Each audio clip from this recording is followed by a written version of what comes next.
한 교회에서 함께 신앙생활하던 청년들이 결혼을 하고 또 그들이 아이를 낳고 청년에서 장년이 되어 또 신앙 공동체에서 귀한 섬김으로 사역하고 있다는 소식이 저에게는 얼마나 큰 기쁨으로 다가오는지 모르겠습니다. 그들이 또 기억을 해주고 방문해주고 연락을 하면서 또 교회에서 귀한 사역을 감당하고 있다, 이런 소식이 참 제게는 기쁨이었습니다.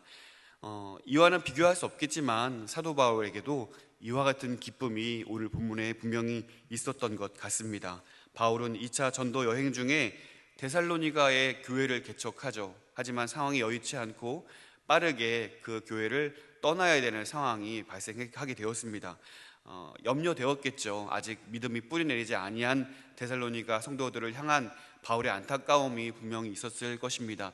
이후에 디모데를 통하여서 데살로니가 성도들의 상태에 대한 소식을 듣게 되었는데, 그에 대한 내용들은 그가 우려했던 대로 걱정에 대한 소식이 아니라 오히려 바울에게 큰 기쁨을 가져다주는 소식이었습니다.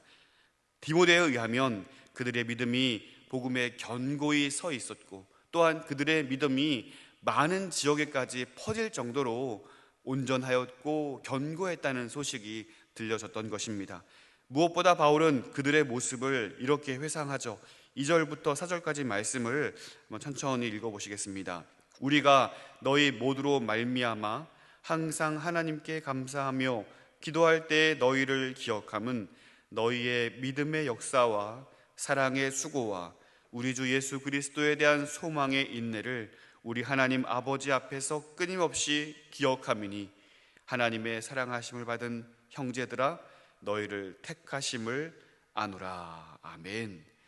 사도 바울이 데살로니가 교인들을 생각할 때에 특징적인 세 가지의 모습이 있었음을 그는 회상하며 기억하며 또 그것으로 인하여 하나님께 감사한다라고 이야기합니다. 첫 번째로 그것은 믿음의 역사였습니다. 여러분, 믿음은 단순히 믿는 것에서 그치지 않습니다.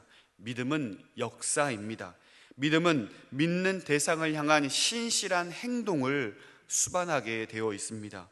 데살로니가 성도들을 기억할 때 그들의 믿음은 말에서 그치는 것이 아니라, 그들의 믿음은 단순히 믿음의 고백에서 멈추어지는 것이 아니라 그 믿음의 대상이신 하나님을 향하여서 그 행실이 늘 신실했음을 사도 바울은 기억하고 있습니다. 두 번째는 사랑의 수고다라고 이야기를 하죠. 여러분, 젊은 남녀가 사랑하여 데이트를 하면서 이러한 모습을 종종 우리는 드라마나 영화를 통해 볼 수 있어요. 남자가 여자의 집 앞까지 바래다 줍니다. 그러면 여자는 또 그 상황이 또 아쉬운지 남자를 버스 정류장까지 또 바래다 줍니다. 그러면 남자는 또 그 여인이 걱정이 되어서 집 앞까지 바래다 줍니다.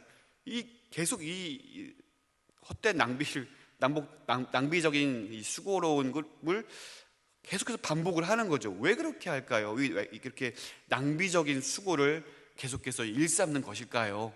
생각을 해보면 이유는 단순한 것 같습니다. 사랑하기 때문에 그래요.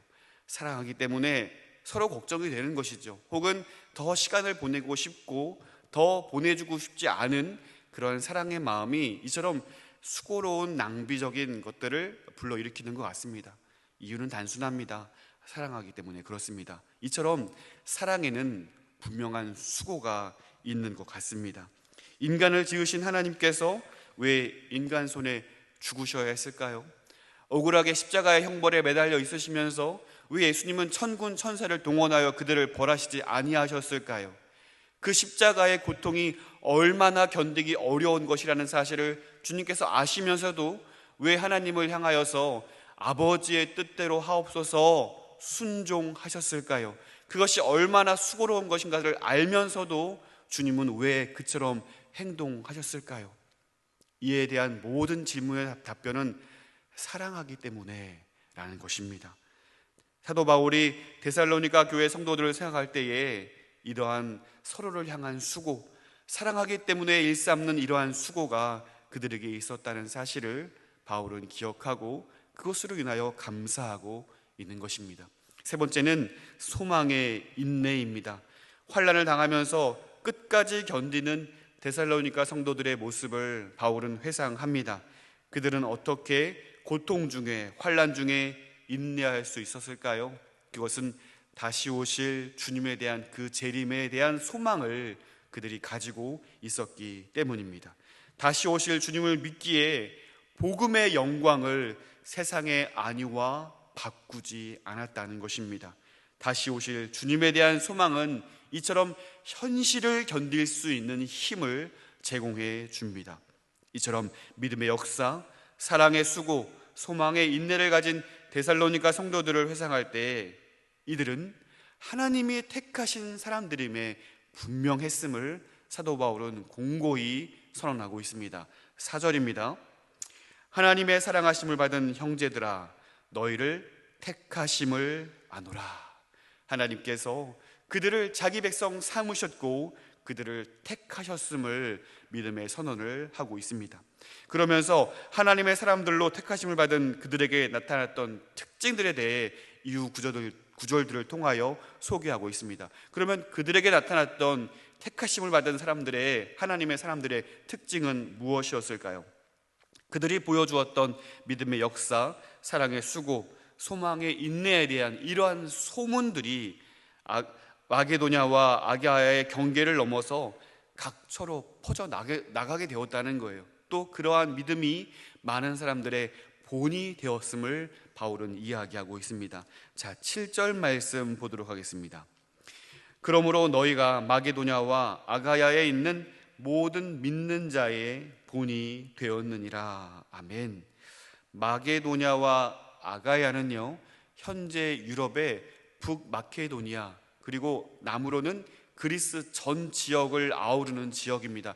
그 중간쯤에 데살로니가가 있었죠. 이 얼마나 큰 지역이었냐면 남쪽에 있는 이 현재의 그리스 지역은 우리나라 면적보다 훨씬 큽니다. 그러니 이 많은 지역에, 그 넓은 지역에 데살로니가 교인들의 성도의 이러한 믿음에 대한 모습이, 믿음에 대한 소식이 광범위하게 퍼져 있었다는 것은 그들의 믿음이 얼마나 견고했는지, 많은 사람들에게 얼마나 본받을 만한 모습이었는지를 우리가 알 수 있는 것입니다. 그런데 그들의 소문이 그 지역이 끝이 아니었죠. 9절 말씀도 보실까요? 주의 말씀이 너희에게로부터 마게도냐와 아가야에만 들릴 뿐만 아니라 하나님을 향하는 너희 믿음의 소문이 각처에 퍼졌으므로 우리는 아무 말도 할 것이 없노라. 아멘. 각처에 퍼졌다. 아가야와 마게도냐뿐만 아니라 많은 지역에 그들에 대한 행실, 그들에 대한 믿음의 모습이, 본받을 만한 모습이 각처에 퍼졌다라고 이야기합니다. 그 멀리 있는 바울에게까지 이와 같은 소식이 들려지는 것이죠.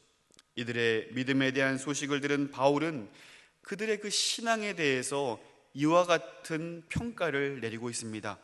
9절 말미에 보시면 8절 말미에 보시면 우리는 아무 말도 할 것이 없노라. 아무 말도 할 것이 없다. 얼마 전에까지만 하더라도 노래 경연 프로그램이 참 유행했던 때가 있어요. 그래서 많은 사람들이 노래를 부르면 심사위원들이 평가를 하고 점수를 주는데, 저 한번 어떤 프로그램에서 기억 남는 장면이 있었어요. 어떤 사람이 이런 음악적인 기교를 떠나서 사람의 마음을 흔드는 이런 감동을 선사하니 그 평가단 중에 한 명이 그 노래를 들은 후에 눈물을 닦으면서 뭐라고 얘기하냐면, 나는 저분의 노래를 평가할 수 없습니다. 이렇게 평가를, 이러한 이제 말로 그를 심사한 거예요. 나는 저분이 부른 노래에 대해서 어떤 점수도 줄 수 없고 평가할 수 없습니다. 얼마나 감격이 되었으면 그랬겠어요? 그러니 오늘 바울이 말하고 있는, 데살로니가 교인들을 향하여서 말하고 있는 이 같은 평가, 나는 아무 말도 할 수 없다, 이것은 극찬이에요. 그들의 믿음이 얼마나 위대했고 숭고했는지에 대한 바울의 감격스러움이 이와 같이 표현되어 있다는 것이죠. 우리는 아무 말도 할 것이 없노라. 이어서 바울은 그들이 가진 믿음에 대한 내용도 언급하면서 계속해서 그들을 칭찬하고 격려하고 있어요. 자, 9절 말씀 여러분 보시면요, 중반 이후를 보시면 이렇게 말씀합니다. 너희가 어떻게 우상을 버리고 하나님께로 돌아와서 살아계시고 참되신 하나님을 섬기는지와. 아멘. 첫 번째로 그 데살로니가 교회인들, 성도들을 향한 바울의 평가는 그들이 회심했다는 거예요. 데살로니가 성도들의 회심에 대해서 이렇게 표현하고 있는 것입니다. 당시 우상 숭배는 단순히 영적인 부분만을 상징하는 것은 아니었어요. 그들이 우상 숭배하는 것은 단순히 영적인 부분만을 차지하는 것이 아니라 삶의 전반적인 부분을 다 차지하고 있었던 거예요. 그러니 우상 숭배하는 것들을 통해서 그들은 상거래를 하기도 했고 삶의 모든 터전이 이 우상 숭배와 관련되어 있었다는 것입니다. 그러니 우상 숭배를 중단한다는 것은 그들의 삶의 터전 전반적인 부분까지 희생된다는 것을 암시하고 있습니다. 그 자체만으로도 그것이 얼마나 큰 믿음을 요구하는 것이었을까요? 사랑하는 성도 여러분, 믿음은 우리의 모든 삶의 영역에서 분명히 우선순위가 있음을 알려주고 있습니다. 데살로니가 성도들의 회심의 과정을 바울은 중요한 세 가지 단어를 통하여서 우리에게 이야기해주고 있습니다. 첫 번째로 버리고라는 단어입니다. 버린다라는 것이죠. 단지 우상의 형상을 버린 것만이 아니라 우상과 관련된 모든 삶의 형식, 우상 숭배와 관련된 모든 삶의 터전까지도 그들은 버렸다라고 이야기합니다.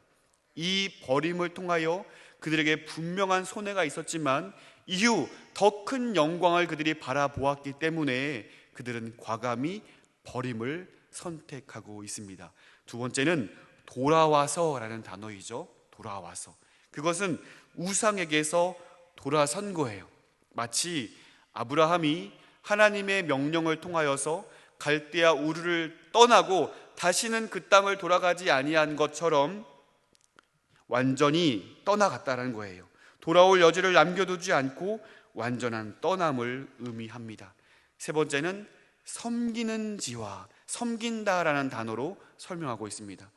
아브라함이 떠났다면 목적지가 있을 거예요. 데살로니가 교인들이 우상을 떠났다면 목적지가 있을 거예요. 그 목적지는 바로 하나님인 것입니다. 그들이 악에서 떠나 우상 숭배에서 떠나 하나님과 연합하여 하나님을 섬기는 자들이 되었음을 분명히 일러주고 있습니다. 이처럼 그들이 섬기는 우상이 헛된 것임을 알고 그것을 버리고 그것의 세계에서 돌아와서 하나님을 섬기는 자가 되었음을 사도 바울은 데살로니가 교인들의 회심으로 설명해 주고 있는 것입니다. 그리고 두 번째로 데살로니가 교회 성도들에게 있었던 것은 바로 성도들의 재림 신앙이었습니다. 그들은 주님께서 다시 오실 것을 믿기에 그들에게 처한 모든 환난과 고통을 인내하며 견뎠다는 사실입니다. 우리 10절 말씀 한 목소리로 읽어보도록 하겠습니다. 10절입니다. 또 죽은 자들 가운데서 다시 살리신 그의 아들이 하늘로부터 강림하실 것을 너희가 어떻게 기다리는지를 말하니 이는 장래의 노하심에서 우리를 건지시는 예수시니라. 아멘. 데살로니가 성도들이 복음의 소식을 듣고 또 바울을 통하여 참된 구원자, 참된 이 복음을 그들이 받아들였고 그들이 섬기고 있던 모든 우상들을 버리고 오직 참 구원자 되시는 예수 그리스도를 인생의 주인으로 삼았을 때 그들에게 처해지는 유익은 어떤 육신의 잘됨, 세상의 성공, 부, 이러한 세상이 말하는 어떤 행복의 조건들이 아니라 그들에게 찾아온 것은 환난이었습니다. 그들이 소원한 대로 육신의 만족이 아니라 큰 어려움이었습니다. 그럼에도 불구하고 그들이 이 신앙의 정중에서 일탈하여 다시금 우상에게로 돌아가는 것이 아니라 끝까지 하나님을 향한 그 믿음의 길을 걸어갈 수 있었던 유일한 이유가 있다면 다시 오실 주님을 그들이 믿었기 때문이라는 사실입니다. 그들이 견디고 또 견딜 수 있는 그 힘의 원천은 무엇일까요? 바로 소망이 되시는 예수 그리스도가 있었기 때문입니다. 사랑하는 성도 여러분, 데살로니가 교인들의 성도들에게 있었던 이 믿음의 모습이 오늘 저와 여러분에게 있게 되기를 간절히 소원합니다. 믿음의 역사, 사랑의 수고, 소망의 인내, 이와 같은 놀라운 일들이 우리의 믿음의 삶에 온전히 이루어지게 되기를 소망합니다. 믿음은 단순히 말로만 그치는 것이 아닙니다. 믿음은 믿음의 대상이신 그 하나님을 향하여 신실한 행동이 늘 수반되는 것입니다. 오늘 우리의 수많은 결정과 수많은 선택 가운데 하나님이 기뻐할 수 있는 선택이 더 많아졌으면 좋겠습니다. 우리의 모든 행동이 수고로움이 있었으면 좋겠습니다. 하나님을 향한 사랑으로, 믿지 아니하는 영혼들, 또 여전히 우리를 때로는 힘들게 하고 어렵게 하는 영혼들이 있다면 우리의 수고를 우리가 온전히 감당하면 좋겠습니다. 특별히 우리의 삶에 환난이 있고 어려움이 있을 때 다시 오실 그 주님을 바라보면서 온전히 인내할 수 있는 저와 여러분 되시기를 주님의 이름으로 축원드립니다.